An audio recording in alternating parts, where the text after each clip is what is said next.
Christian Heroes Then and Now, Eric Liddell. Something Greater Than Gold by Janet and Geoff Benge. Chapter 6, Local Hero.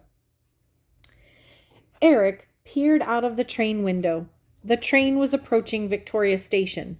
Soon the members of the 1924 British Olympic team would separate and go their own ways.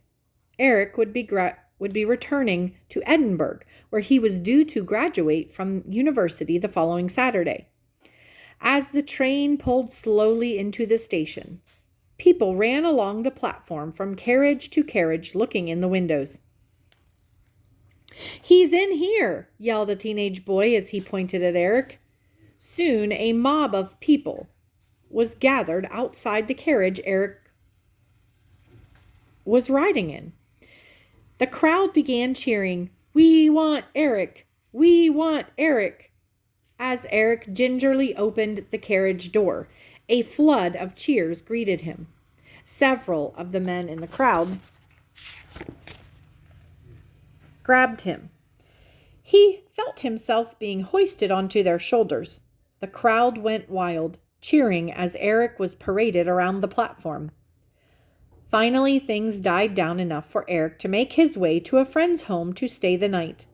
The following day, Eric set off for Edinburgh. It was not an easy trip. People everywhere recognized him.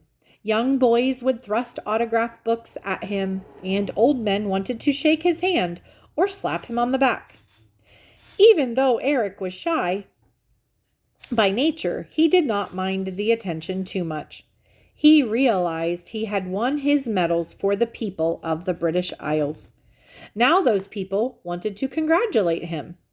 Still, he was glad when he finally arrived home in Edinburgh. The following Saturday, Eric donned his black robe with its wide hood, ready to receive his Bachelor of Science degree. Scottish graduates wear a hood, not a mortarboard, as do graduating students in many other countries. Eric took his place in alphabetical order in front of McEwen Hall, where the graduation ceremony was to take place. He listened closely as Vice-Chancellor Sir Alfred Ewing gave the commencement address. Then, one by one, the graduating students were called up to receive their degrees. The audience applauded each student. They got to LS. First, Lambert, GH, then Lamont, FM, and finally, Liddell, EH. As Eric stood, so did everyone else in McEwen Hall. The crowd cheered and clapped as Eric stepped onto the stage. Sir Alfred Ewing raised his hand, motioning the crowd to be quiet. But no one took the slightest notice of him. The people cheered and clapped and stomped their feet for several minutes before quieting down enough for the Vice-Chancellor to make a short speech. The speech was even shorter than he had planned. Sir Alfred Ewing barely had time to say, "Well, Mr. Liddell, you have shown that no one can pass you but the examiner," when the applause erupted again. A full minute later, the crowd again quieted down, and Sir Alfred Ewing was able to go on. He explained how in the ancient Olympics the champions were crowned with wreaths made from laurel leaves. As he spoke, he reached under the podium and pulled out a wreath. Now, I was not able to obtain Greek laurel leaves here in Scotland, but the head gardener at the Royal Botanical Gardens assures me this is as close as we will find. With that, he placed the wreath firmly on Eric's head. Then the Greek master, who was also on stage, stepped forward and began to read a poem that he had written about Eric's victory. The poem was in ancient Greek, and Eric didn't understand much of it, but it sounded grand. Finally, Eric was handed his Bachelor of Science degree. He gave the audience a smile and a wave and headed off the stage. It was not until he had sat down again that the applause finally died away and the ceremony could go on. After the ceremony, there was to be a church service at St. Giles Cathedral on High Street. Eric had expected to walk there like everyone else, but that didn't happen. As soon as Sir Alfred Ewing had thanked everyone for coming, Eric's fellow students surged toward Eric. Before he knew what was happening, Eric was hoisted onto a chair with poles nailed to either side of it, so that it could be carried on the shoulders of his fellow students. Soon the chair was lifted above the crowd, and Eric was carried from McEwen Hall down the steps and all the way to the cathedral. Eric was still wearing the wreath when the students finally deposited him on the front steps of the cathedral. Suddenly, the crowd that had accompanied him from the university was silent. Eric realized that it was waiting for him to give a speech. In an instant, his mind flashed back to his fellow athletes who had tried their hardest for Great Britain, but had not come back from Paris as Olympic champions.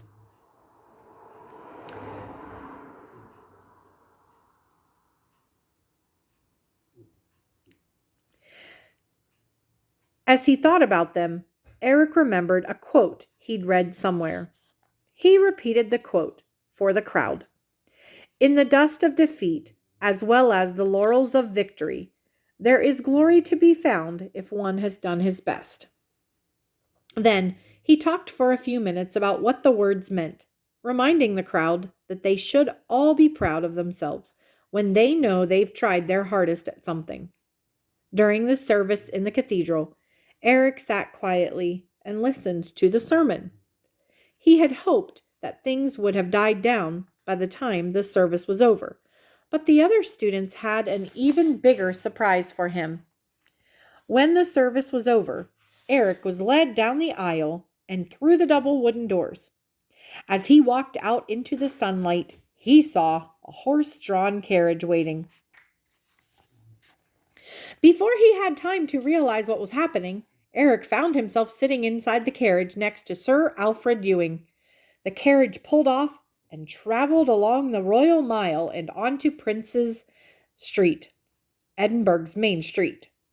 All along the way, huge crowds had gathered to honor their local sports hero.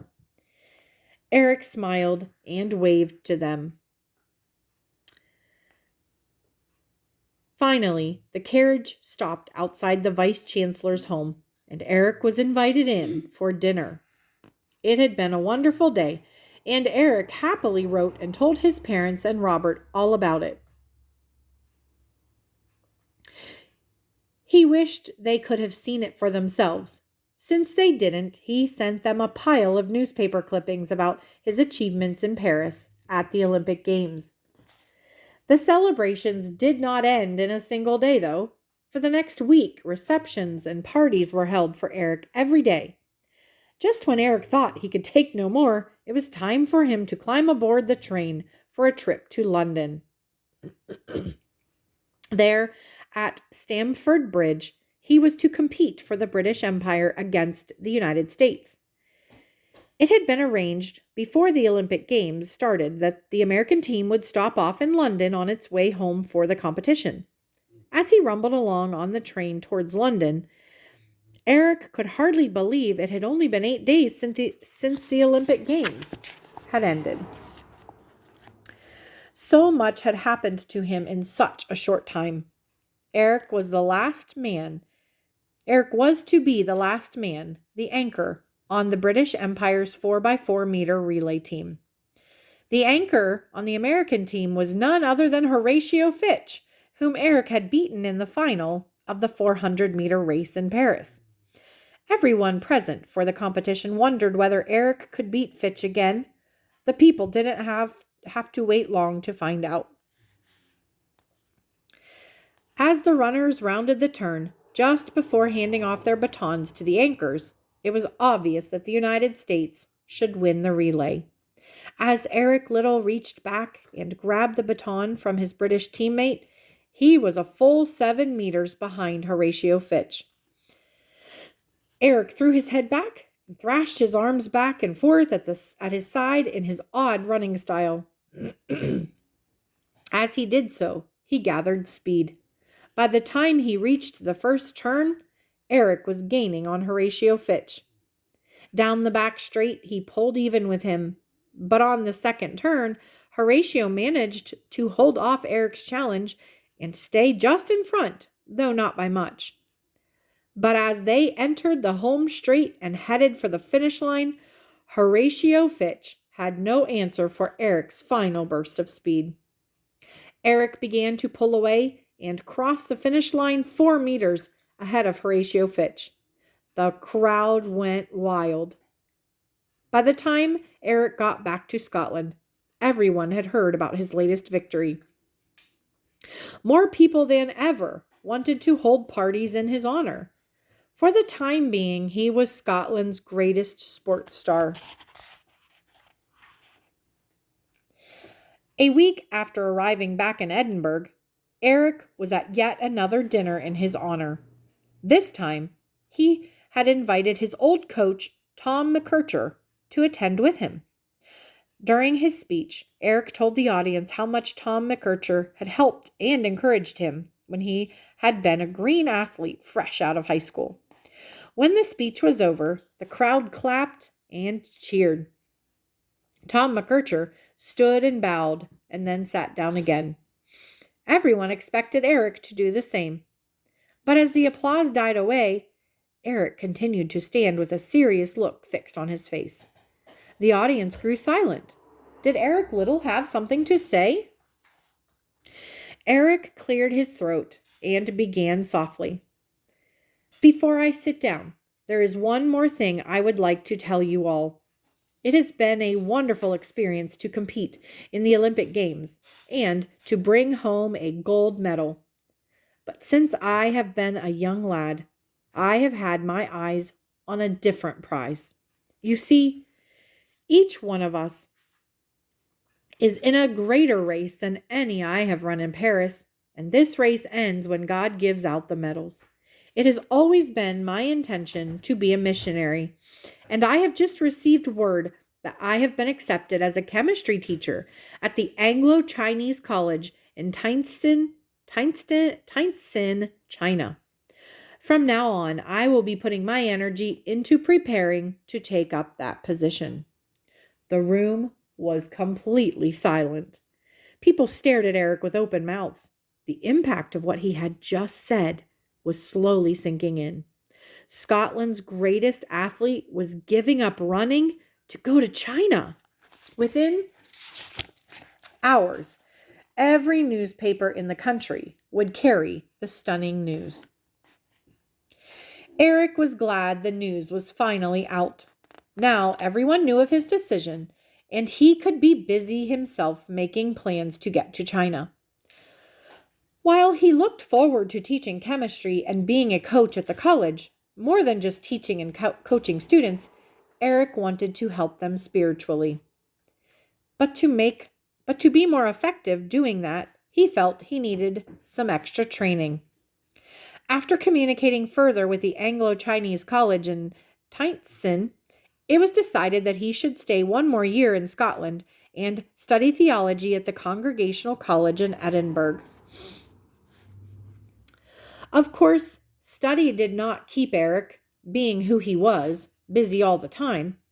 Eric managed to fit in several extensive Christian speaking tours during that year. He toured England several times, and everywhere he went, huge crowds turned out to hear him. He also traveled to Germany, where the British Army still occupied tracts of the Rhineland it had captured during World War I. Everything Eric did, whether taking part in a charity run or playing a fun game of rugby, was written about in the newspapers the following day.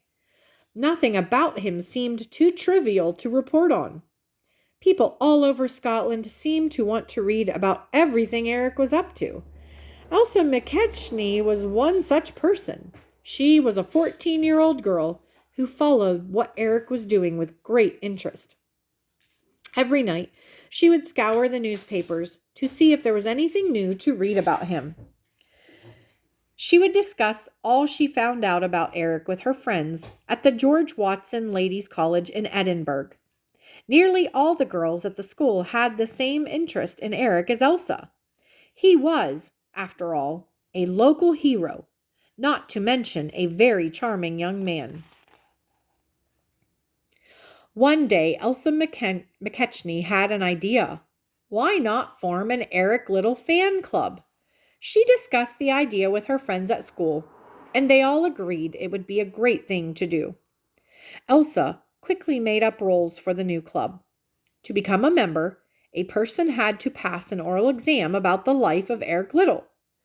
Once a person passed the test, she was entitled to use one page of the club's scrapbook to write down a poem or some thoughts on Eric. In return, the members were each given a photo of Eric, which they promised to display in a place of honor. Elsa McKechnie wrote to Eric to tell him about the fan club and ask whether he would give his permission to make it the official Eric Liddell fan club. She even asked him to come to dinner at her house. As soon as Eric got her letter, he wrote to Elsa, giving her permission to run the one and only official Eric Liddell fan club and accepting her invitation to dinner. Elsa was too excited to say much during the meal, but she watched everything Eric did and tried to remember every word he said so that she could report to the other members of the club at a special meeting she had called for the following day. When Eric left the house after dinner, Elsa drained the rest of the tea from the cup he had been drinking from and dried the tea leaves left in the bottom. She tucked them inside an envelope. They became one of her most prized possessions. Such was the impression Eric Liddell left on young girls in Scotland.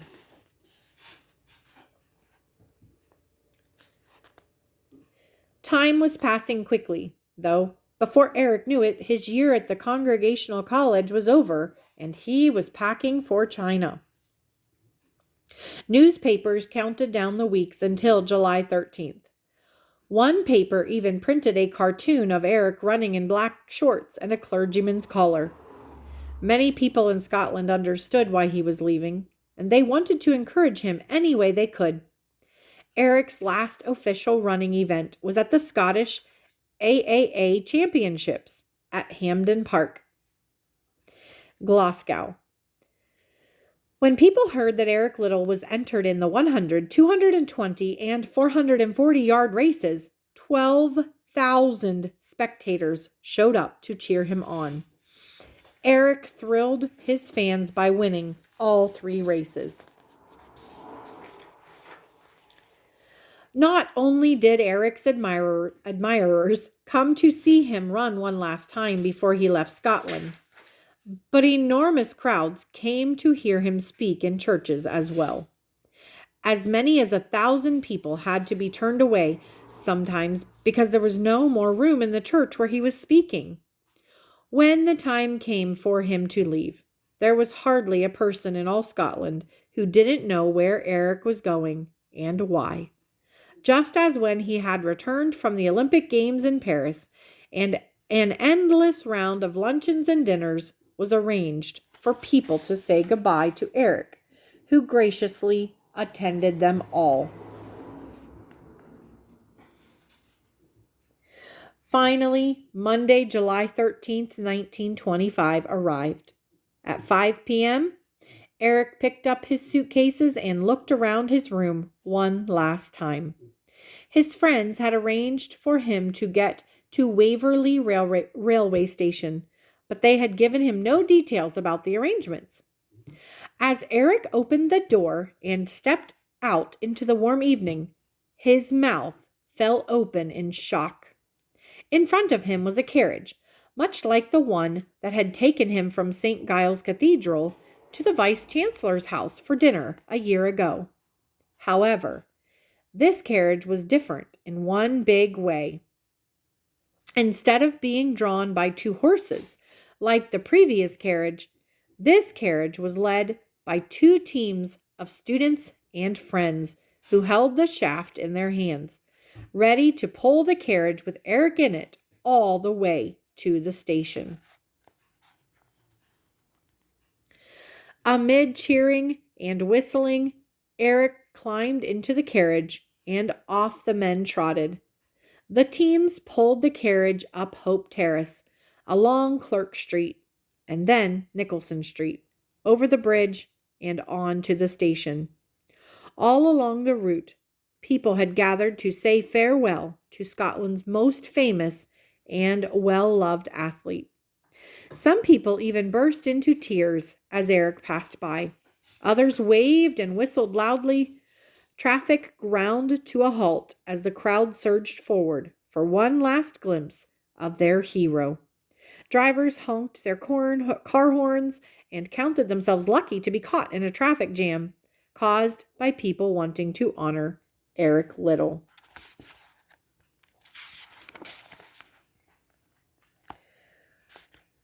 Finally, the carriage arrived at the station, and Eric began a torturous round of goodbyes. No one was sure when they would see him again, and so many people wanted to shake his hand and wish him well that it was impossible to get to everyone. As the train puffed into the station, the crowd began to sing hymns, and Eric joined in with them. He was still singing as he climbed aboard and found himself a seat. He pulled the window open and began to wave to everyone. As he waved goodbye to his friends and said goodbye to his life in Edinburgh, he knew he was saying goodbye to something else too. From now on, he would no longer be living in a country where he was a national hero and recognized in every corner store. He was about to become a stranger in a strange and troubled land.